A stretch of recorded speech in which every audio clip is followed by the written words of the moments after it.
I have never had a pet owner regret euthanizing too early. I have had multiple pet owners regret euthanizing too late.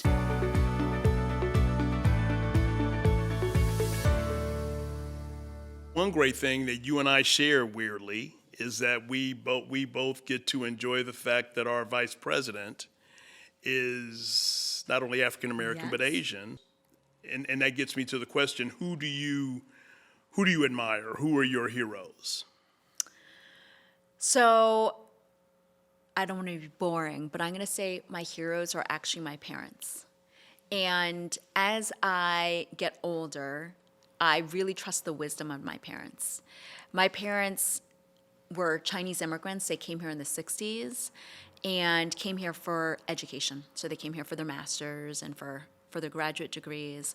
And just knowing that they came at a very tumultuous time in the civil rights era and probably experienced a lot of microaggressions and a lot of racism. And I can't even imagine not even knowing the language, coming over, starting a new life, and trying to navigate and survive. So I always view them as extremely wise. Yeah. But I'm going to put my parents as my mentor heroes.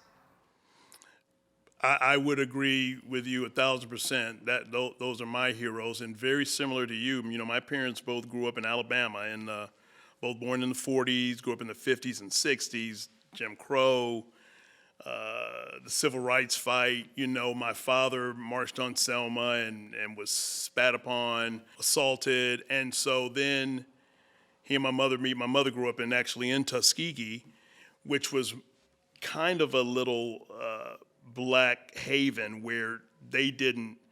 It was such a black community. They didn't deal with a lot of the colored versus white fountains and things like that, and my mother didn't experience as much as my father did. But then they got married and moved to the West Coast growing up, and one of the reasons I consider them my heroes is that they brought all of that baggage from the South and went there and had to figure out how to raise my three sisters and me, not hating, basically not hating white people or looking at them a particular way or behaving a certain way, because they knew the world was getting better, so they hoped, and that we were going to have to figure out a way to maneuver and manipulate ourselves through that world, and raised us to understand that we're not any better than anybody else, and they're not better than us, and we can do whatever we want to do. So I, every day, praise my mother and father for, my father giving me a certain sense of strength, and my mother a sense of compassion that kind of helps me get through this, as does my sisters. And then I had a mentor, my first boss, Dr. Dan Nagola, who I wouldn't be sitting here if it weren't for him. So, Dr. Nagola. So one of the hardest parts of our job is that can be a blessing, but is always heart-tugging euthanasias. And generally people ask me, how do we do it? It's not really easy, and if it's something you ever get used to, then you probably need to find another profession. Talk to me about what euthanasia means to you as a veterinarian and as a pet owner. So I actually feel that euthanasia is a gift that we have in veterinary medicine. Obviously, this is hotly debated in human medicine, but to be able to relieve suffering is one of our goals as veterinarians. We want to treat pain. We want to make sure to preserve quality of life. And so I always ask 3 questions when I consider counseling pet owners on when it's time to euthanize. I get asked that question every single day in the veterinary ER. And my general 3 questions are: 1, does your dog or cat act like they're painful? Dogs and cats are going to show pain in very different ways. Dogs are going to be really clingy. They may shake or tremble. They may cry out in pain. Totally different from cats. Cats are going to have some behavioral change. They may go to hide. They may have difficulty breathing. They're going to show very different signs. So are they showing signs of pain? Second question that assesses quality of life, at least for me, is do they act like they used to even a year ago or as a puppy or a kitten? If their favorite thing was playing with a tennis ball and they no longer want to play. If it's pain related, we veterinarians can often treat that with pain. But if it's not responding to the medications that we're using, that makes me worried about quality of life. The third question is, do they want to eat anymore? For a dog or cat to stop eating for a couple of days, that's okay. But if they fail to eat, even with really delicious food, you're tempting them to eat filet mignon, you're tempting them to eat their favorite food, you're working with your veterinarian on appetite stimulants and they still don't want to eat, that to me is a big red flag. For me, I've done this quality of life talk, as I'm sure you have, thousands of times in your life. But what rocked my world was when I was on the other side of the table. When JP, my beloved first pit bull that I ever had as an adult, was diagnosed with a brain tumor, I had to bring him into the emergency room. And when I heard the neurologist say to me, JP's got a brain tumor, it rocked my world. Because I say that every single day to pet owners. I say, your dog has cancer, your cat has cancer. But once I was on the other side of the table, it just hit home. I ended up doing a lot for him. I drove him to Colorado State University. I spent the equivalent of what people spend on a car for radiation therapy and CTs and MRIs and chemotherapy. But I got 13 months with him, and I needed that time. But the hard decision for me was, when did his quality of life diminish, where I, as a vet and a dog owner, had to make that decision to euthanize. I was shocked how much I struggled with it. I didn't want to make him suffer. I didn't want to, quote, drag it out. But at the same time, I really struggled with it, even when I had given this spiel or this talk to pet owners and counseled them so many times before. For me, it was question number 2. Did JP act like he used to? We used to live by this big city park, and JP's favorite thing of the day was to always go for this 20-minute walk around this park. And in early July, 13 months after JP's diagnosis of a brain tumor, I had to really lure him to go outside for a walk. So we took 50 feet out of the house, and all of a sudden, he just gave me this look and started walking back home. And that rocked my world, where I was just like, if JP doesn't want to go for a walk, his quality of life is poor. He doesn't want to do what he used to want to do. And within 24 hours, I made the decision to euthanize him at home. I always tell pet owners, work with your veterinarian, ask questions. I have never had a pet owner regret euthanizing too early. I have had multiple pet owners regret euthanizing too late because they question if they should have ended the pain and suffering earlier. When in doubt, it's such a hard decision, and now I get it after what I battled with JP. But it is so peaceful. There are so many vets who will do it at your house, in the comforts of a sunbeam, on your dog's favorite bed. There's medications that we can give orally at home just to relax them, to help minimize the stress. So when in doubt, obviously work with your veterinarian when it comes to this really hard decision. But again, I view it as a gift in veterinary medicine to be able to alleviate that pain and suffering. Well said. I prefer to do them at home, in their surroundings, and and I tell clients when they're ready for that, if I can do it, I can do it. I mean, I've gone to people's lake houses, anywhere that's going to make it easier for them and the pet that I can get to in a reasonable amount of time. And one of the things I have done over the years, I say, get a calendar and mark each day as a good or a bad day. Any day that you feel like, is it time, is a bad day. If that comes in your mind, you got to put be there. When you have more good days than bad days over a period of time, then it's time. That's a silent agreement you make with them when you bring them into your family, that you're not going to let them suffer. And like you touched on perfectly, there have been many more clients who have regretted waiting too long.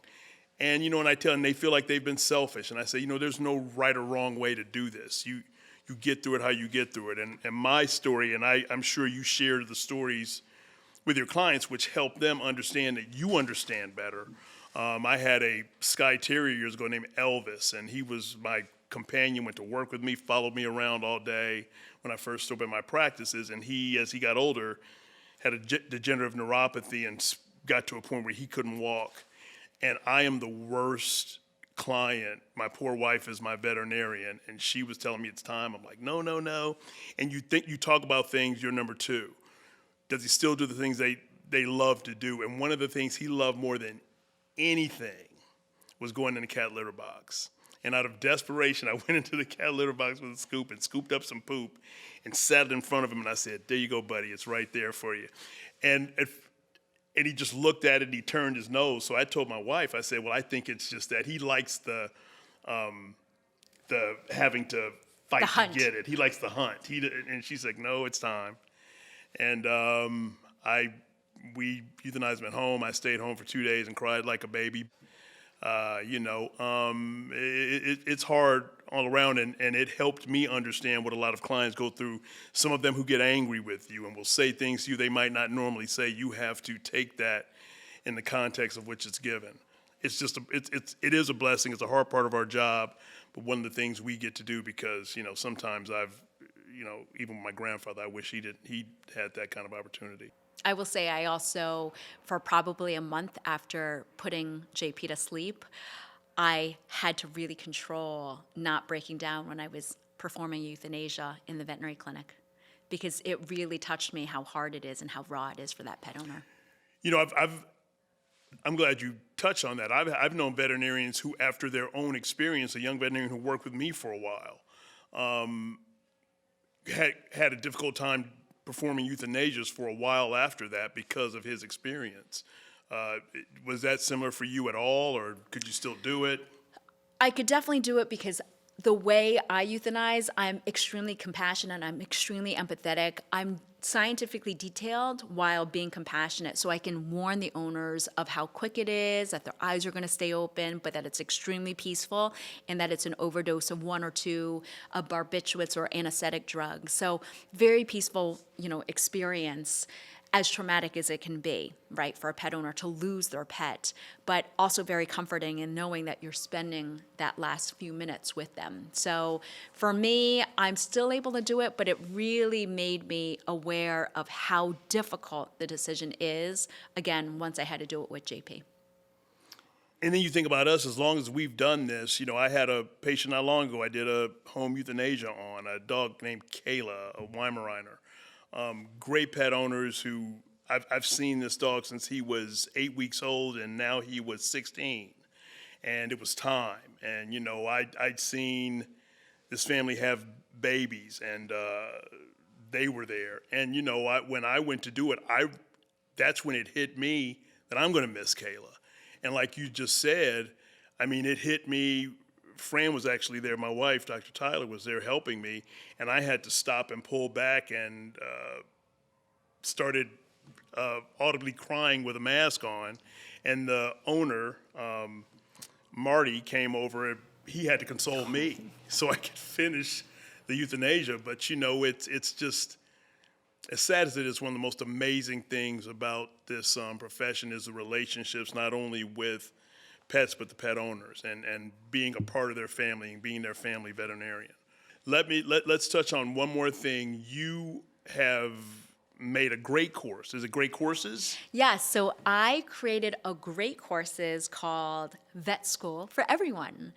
I'm obviously very passionate about educating dog and cat owners on how to be the best pet advocate for their 4-legged family members. Because I've seen so many mistakes made in the veterinary ER, whether or not it's accidentally pilling your dog the wrong medication or having Easter lilies in the house to not picking up on signs of diabetes earlier to how to avoid trauma. And so I'm really excited. I just spent a week filming 24 30-minute courses on all aspects of pet ownership, from am I a dog person or a cat person to how do I pick a good breed? How do I pick a good breeder? Should I adopt instead or rescue? To what should I feed my dog or cat? To how many vaccines do I really need? Do I really need heartworm medication? To some of the top cancers that dogs and cats get. My goal was really to help increase awareness of pet education, because a lot of owners don't get that in the 15-20 minutes in a veterinary appointment, and I want to make sure they had a credible source that they were going to. So I'm hoping it'll be a big hit. Again, Great Courses will hopefully come out within the next couple of months.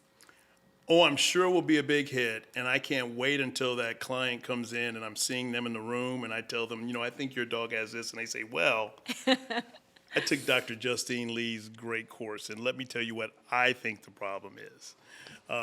But I joke about that, but we deal with that now with Google. There are a lot of Google Docs out there, but it just makes us better. We have to be more on our toes. 25 years ago, you could tell somebody something and they just had to take your word for it, but now they will call you on it. So it just makes veterinarians better, as I'm sure this will make it better. I will listen to it and certainly learn something, because as we know, you are the smart, cute one and I'm the witty, whimsical. Nonsense. But that's wonderful. I'm proud of you. Well done. Thank you for being here. Anything else you want to add?